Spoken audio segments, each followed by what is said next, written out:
the Earth takes up less than a single pixel in that image, Yes. appearing as a tiny blue dot. And you can see it. This is looks like more than a dot, but it is in fact less than a pixel. This is where we live, on a blue dot.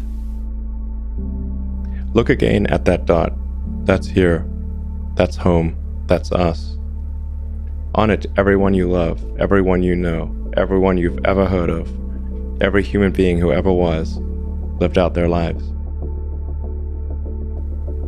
The aggregate of our joy and suffering, thousands of competent religions, ideologies, and economic doctrines, every hunter and forager, every hero and coward, every creator and destroyer of civilization, every king and peasant, every young couple in love, every mother and father, hopeful child, inventor and explorer,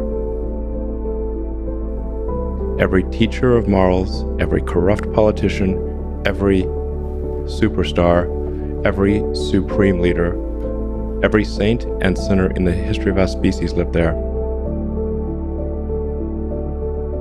On a mote of dust suspended in a sunbeam. Our planet is a lonely speck in the great enveloping cosmic dark. In our obscurity, in all this vastness, there is no hint that help will come from elsewhere to save us from ourselves. The Earth is the only world known so far to harbor life. There is nowhere else, at least in the near future, to which our species could migrate.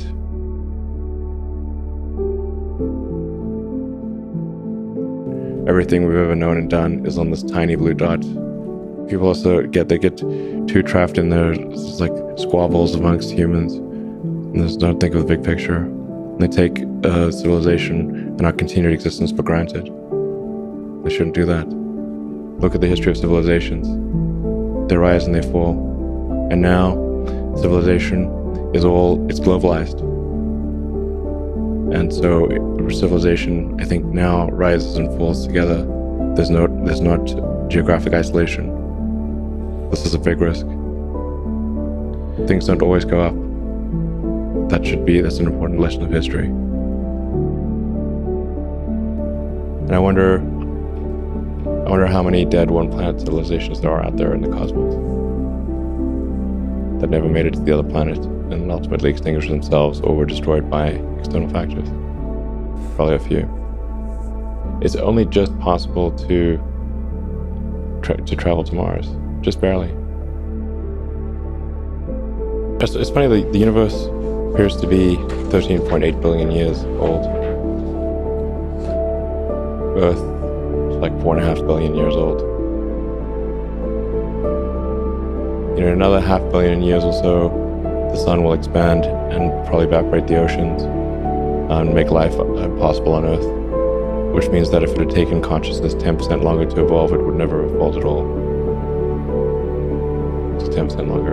And I wonder how many dead one-planet civilizations there are out there in the cosmos that never made it to the other planet and ultimately extinguished themselves or were destroyed by external factors. Probably a few. It's only just possible to travel to Mars, just barely. If G was 10% more, wouldn't work really. If G was 10% lower, it would be easy.